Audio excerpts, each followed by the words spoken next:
जय श्री राम। आज एक नया दृष्टांत जो लेकर के हम आपके सामने आए हैं। इस दृष्टांत में हमारे ऋषि मुनियों की तपस्या का प्रभाव कितना था, जो सोचने पे हमें मजबूर कर देता है कि हुआ कैसे। ऐसा एक छोटा सा दृष्टांत शास्त्र में आता है। सोचा कि वीडियो के माध्यम से आपके सामने बताऊं। विद्वत वरेण्य जितने भी हैं सबको तो पता ही है, पर सामान्यता व्यक्ति को नहीं पता होता। और ये दृष्टांत सामने ला करके हमको फक्र करना चाहिए, हमको अहम होना चाहिए अपने सनातन पर कि हमारे सनातन पद्धति में ऐसे ऐसे ऋषि भी हुए। एक राजा हुए, उनकी कोई संतान नहीं थी। ध्यान से सुनना। जब संतान कोई थी नहीं तो मित्र वरुण का यज्ञ करवाया गया। आचार्य वशिष्ठ ऋषि बनाए गए। तो उसमें जो ब्राह्मण थे, होत्रा थे, सबको संकल्प दिया गया पुत्र रत्न प्राप्ति का, कि भाई पुत्र रत्न होना चाहिए। इस प्रकार का संकल्प दिया गया। परंतु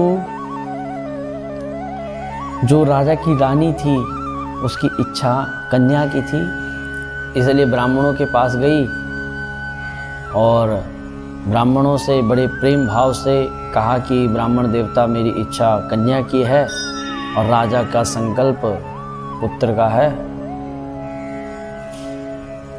तो ब्राह्मणों ने कहा, कहो देवी क्या उपदेश है, क्या सेवा है। तो रानी ने कहा कि महाराज ये जो संकल्प लड़के का रखा गया है वो कन्या होनी चाहिए। तो ब्राह्मणों ने कहा तथास्तु भव। प्रसन्न किया गया ब्राह्मणों को, होत्राओं को प्रसन्न किया गया। यज्ञ हुआ, मंत्र जाप हुआ, मंत्र का फल हुआ, मिला तो एक कन्या की उत्पत्ति हुई। इला नाम की वह कन्या थी। राजा मन से उदास हो गए।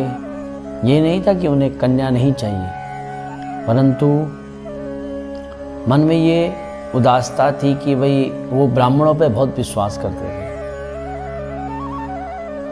तो वशिष्ठ जी के पास गए कि महाराज जी आपका यज्ञ कभी असफल नहीं होता, आपका किया हुआ संकल्प हमेशा सफल ही रहता है। पर ये हुआ क्या, ये जो संकल्प लिया गया था पुत्र का, वो कन्या कैसे उत्पन्न हो गई। वशिष्ठ ऋषि को लगा कि भाई राजा का विश्वास इस कर्मकांड से, इस तप से उठ ना जाए, इसलिए उन्होंने अपनी तपस्या के बल पर वो जो कन्या थी उसको पुत्र में परिणित कर दिया, बदल दिया उसको। तब जाकर के